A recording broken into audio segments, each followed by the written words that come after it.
नमस्कार, मी श्वेता पाटील श्वेताज किचनमध्ये तुमच्या सर्वांचं खूप खूप स्वागत करते। आज तुमच्यासाठी मस्त असा व्हेज पुलावची रेसिपी घेऊन आलेली आहे।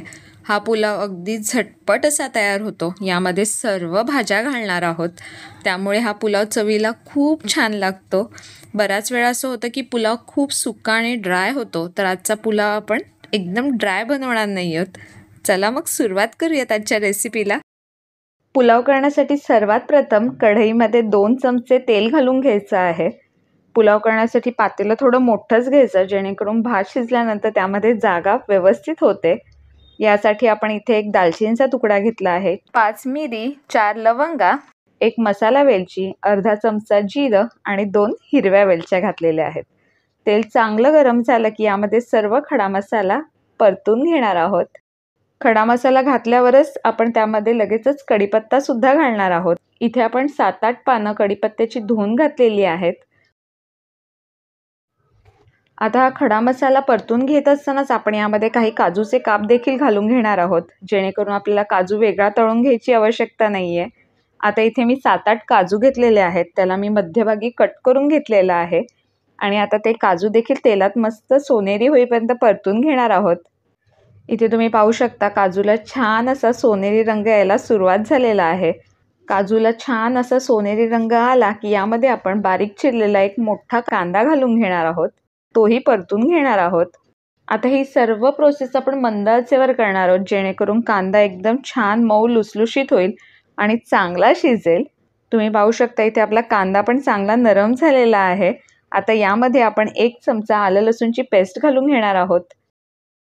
आलं लसूणची पेस्ट सुद्धा 1 ते 2 मिनिटांसाठी परतून घ्यायची आणि यामध्ये आता टोमॅटो ॲड करणार आहोत।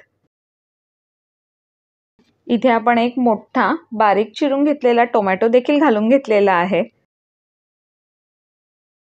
कांदा आणि टोमॅटो छान असा परतून घ्यायचा, त्याची लवकर पेस्ट व्हावी यासाठी त्यामध्ये थोडंसं मीठ घालून घ्यायचं आहे। कांदा टोमॅटो परततानाच त्यामध्ये मीठ घातलं तर कांदा टोमॅटो पटकन परतून होतो, पटकन नरम होतो। यासाठी मी थोडं मीठ आत्ता घालून घेतलेलं आहे आणि इथे तुम्ही पाहू शकता कांदा टोमॅटो एकदम मस्त असा नरम झालेला आहे। आता यामध्ये आपण बाकीचे मसाले घालून घेणार आहोत। आपण या पुलावामध्ये विशेष असे मसाले घालणार नाही आहोत, अगदीच 2 मसाल्यांचा वापर करणार आहोत। सर्वात प्रथम इथे अर्धा चमचा हळद घालून घेतलेली आहे। लाल तिखट तुमच्या आवडीनुसार घालू शकता। इथे आपण 1 कप तांदूळ घेतलेत, त्यासाठी मी 1.5 चमचा लाल तिखट घेतलेला आहे आणि 1 चमचा आपण गरम मसाला घालणार आहोत आणि यामध्ये थोडंसं हिंग घालून घ्यायचे। आता हे सर्व मसाले व्यवस्थित असे मिक्स करायचे, जेणेकरून मसाल्यांचा जो उग्र वास असतो तो आपल्या भाताला येणार नाही। यासाठी मसाले व्यवस्थित तेलावरती मिक्स करावे। सर्व मसाले घातलेले आहेत आणि ते छान असे एकजीव झालेत। आता आपण यामध्ये भाज्या ॲड करून घेणार आहोत। इथे सर्व भाज्या स्वच्छ धुवून घेतलेल्या आहेत। यामध्ये फ्लॉवर आहे, फरसबीचे काही काप करून घेतलेले आहे, गाजर आहेत आणि मटार आहेत। आता आपण ह्या भाज्या उकडलेल्या नाही आहेत, फक्त साफ करून स्वच्छ पाण्यात धुवून घेतल्यात। सर्व भाज्या आपण या तेलावरतीच परतून घेणार आहोत। या मसाल्यामध्ये व्यवस्थित अशा मिक्स करायच्या। मसाल्यामध्ये व्यवस्थित भाज्या मिक्स करून झाल्या की यामध्ये आपण पाव वाटी पाणी घालून घेणार आहोत। पाणी घालून पुन्हा एकदा भाज्या सर्व एकजीव करायच्या आणि यावरती झाकण देऊन मंद आचेवरती 10 मिनिटांसाठी आपण ह्या भाज्या हाफ कुक करून घेणार आहोत, म्हणजेच अर्धवट शिजवून घेणार आहोत। तुम्ही इथे पाहू शकता 8 ते 10 मिनिटांसाठी अर्धवट अशा भाज्या शिजवून घेतलेल्या आहेत।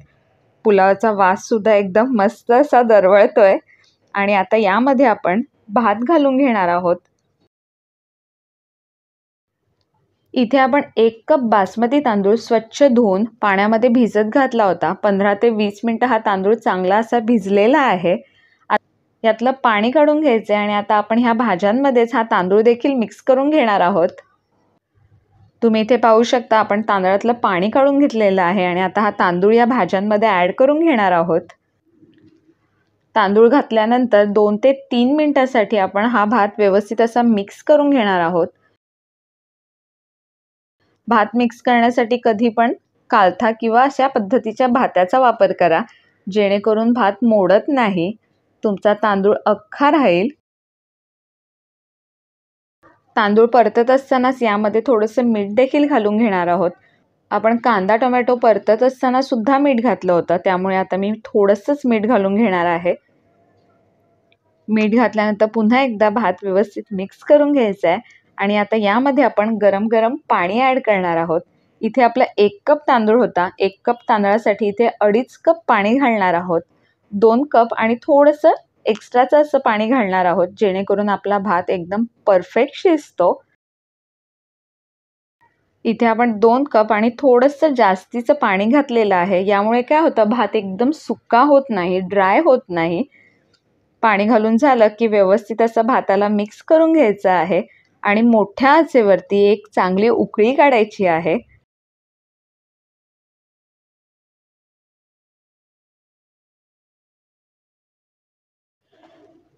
तुम्ही इथे पाहू शकता मस्त अशी उकळी यायला सुरुवात झालेली आहे. आता उकळी यायला सुरुवात होते तेव्हाच आपण यामध्ये 2 चमचे तूप घालून घेणार आहोत. साजूक तुपाने भाताला एक छान अशी शायनी इफेक्ट येतो आणि भात देखील चवीला छान लागतो. तूप घातल्यानंतर हलकासा मी चमचा त्यामध्ये फिरवून घेतलेला आहे. आता पुन्हा एक चांगली उकळी येऊन द्यायची आहे.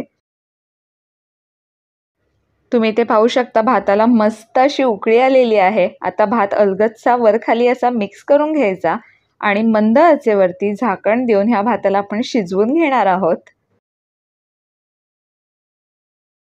5 ते 7 मिनिटं झालेली आहेत. तुम्ही इथे पाहू शकता बऱ्यापैकी पाणी कमी झालेलं आहे. आता पुन्हा एकदा भाताला वर खाली करून घ्यायचं, जेणेकरून तो व्यवस्थित शिजेल. अगदी हलक्या हाताने ही प्रोसेस करायची आहे. भात थोडासा वर खाली करून झाला की पुन्हा एकदा त्यावरती झाकण देऊन 5 ते 7 मिनिटासाठी आपण हा पुलाव शिजवून घेणार आहोत.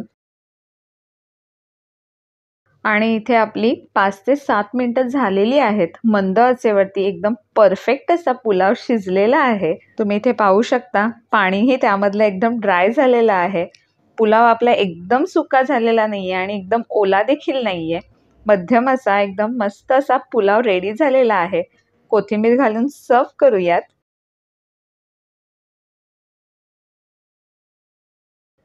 हा गरमागरम पुलाव ताक आणि कोशिंबीर सोबत खायला अप्रतिम लागतो. आणि जर तुम्हाला या पुलावाची टेस्ट अजून एन्हान्स करायची असेल तर कोणताही पुलाव तयार झाल्यानंतर तो 15 ते 20 मिनिटांनंतर खावा, नंतर सर्व करावा, जेणेकरून त्यामधले मसाले आतपर्यंत चांगले मुरतात आणि तो पुलाव जास्त चविष्ट लागतो. आपला मस्त असा पुलाव रेडी झालेला आहे. कोशिंबीर आणि ताकासोबत सर्व करा. कशी वाटली आजची रेसिपी नक्की कमेंट करून सांगा. पुन्हा एकदा भेटूया एका नवीन रेसिपीसोबत. तोपर्यंत धन्यवाद.